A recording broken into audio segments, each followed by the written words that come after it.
Salina a thọ pui te rong zong in zawa in lom thu ka soya ka pasal la rin tluang a sai lovina min lau thi san ta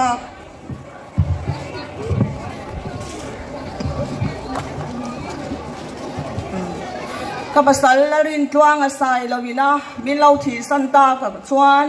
by election nei lo nga ya chu da tan chuan I headquarters in Dr. Anglal Thangliana, Senior Vice President Aron Ruata, Chuan Dr. Thangte Tan Chuan campaign in hey campaign hunte along top to nona in niya kan campaign chung zong sunga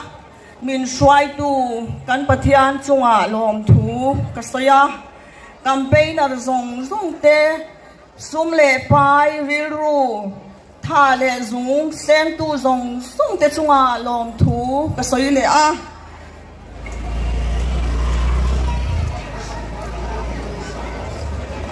ka pasal larin tuang asai lo kha in mangaya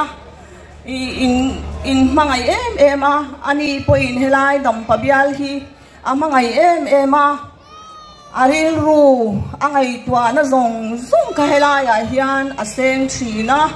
I zan mut mo nar mo te hian a nei china ni helai dam pabial hi na tho tur hi atam atia ma lo son ve se helai dam pabial hi lo eng ve se a du china a thei to pin a thoka a hun top thleng khan helai dam pabial tan hian a thok ani chuan ka pasal larin tluanga in sian reng nan le in ral nan Dr. Thangte ahi in lau vote ta in vote lut tak in lau pe ka aral nan in khongai na karon dile kalome pilal biak thua mi kan lo me voina helai huna local khom song song te in safain chibai kabuk acheu kaphak tok le Heina claim lema se dampabial tante kan khotlang tante ngai tuana te thale sungte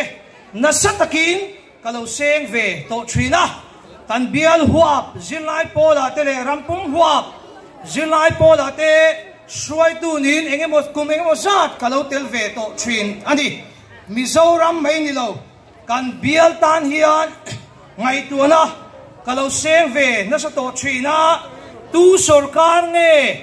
dampabial tana na sa taka malachin tite po phak tokin kalau zirve fo trin ani MNF ministry puzoram thanga kai suai na nuaya bial duemele chatak le chaktak mai purin tluang asai lo kan neya voinia hun lo takamin boral san hi rilru atharin Poi katitak zitin kawi tak zit ani purin tluang asai lo kaltlangin dampabialin nasatakin ma kanso na niti voinia hian asat siyang tu te chu bial mi pui te hi kan niya voina kan hun man nunga building lian pui po hi purin tluang asai lo malang nakalmek ani ti voina lokal kom hian kan sa siyang berome Dampa bial mason na kalmek chun zoma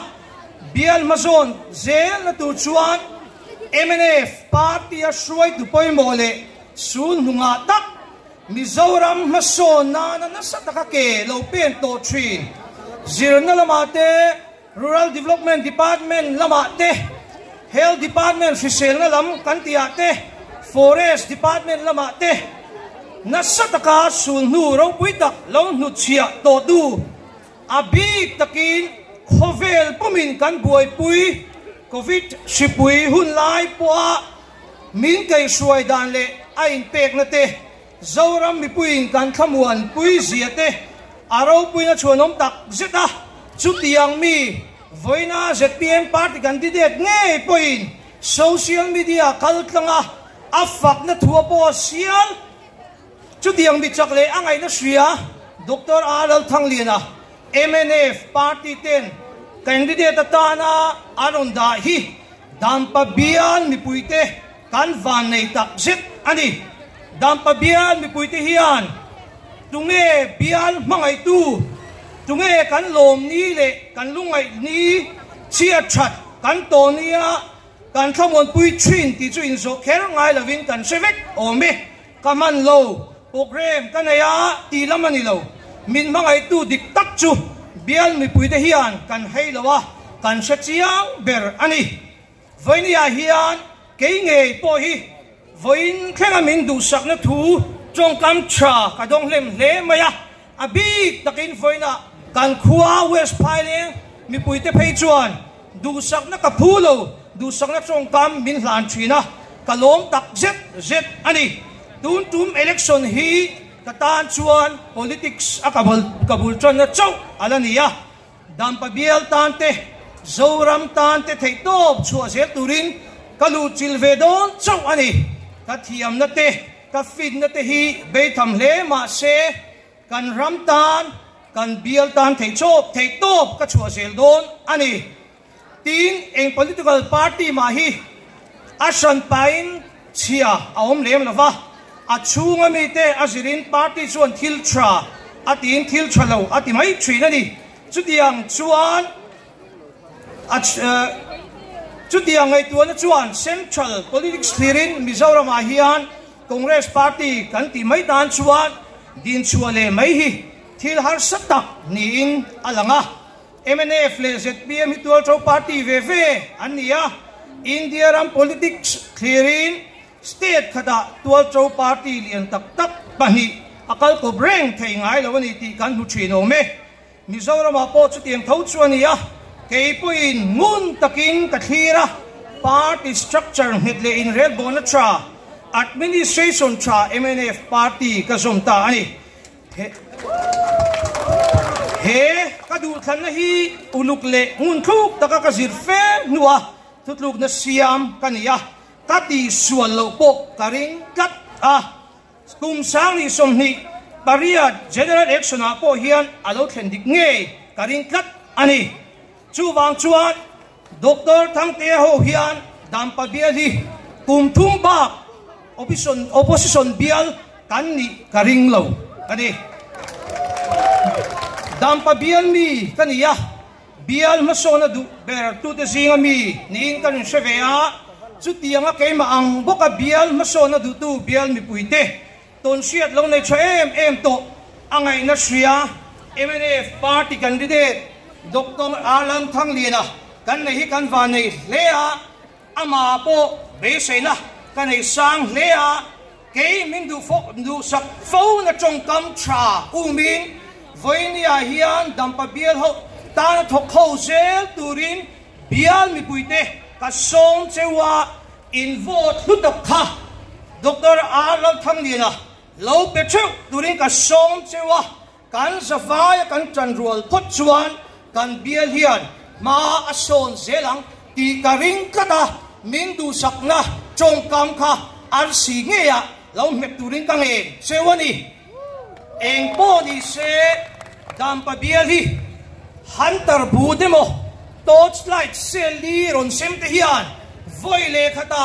min khai chuak don reng lova mani kam chuak nge po kala thu soi tri ram shuai tu te hian an thin lung takin dam pa biali min mangai top lawang ti hi arin om sia chuwang chuan November ni so pakhat tholenia khian arsia nge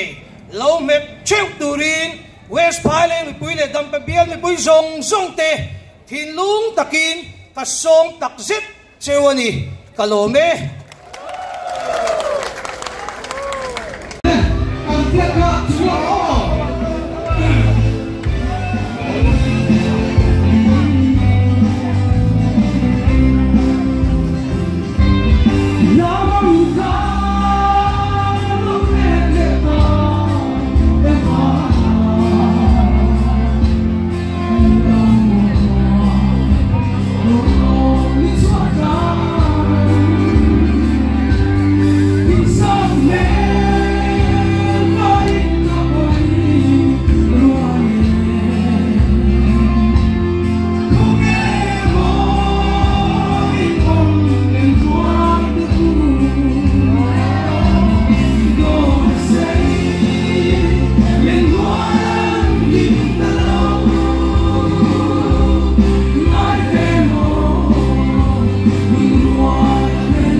Hãy subscribe cho kênh Ghiền Mì Gõ để không bỏ lỡ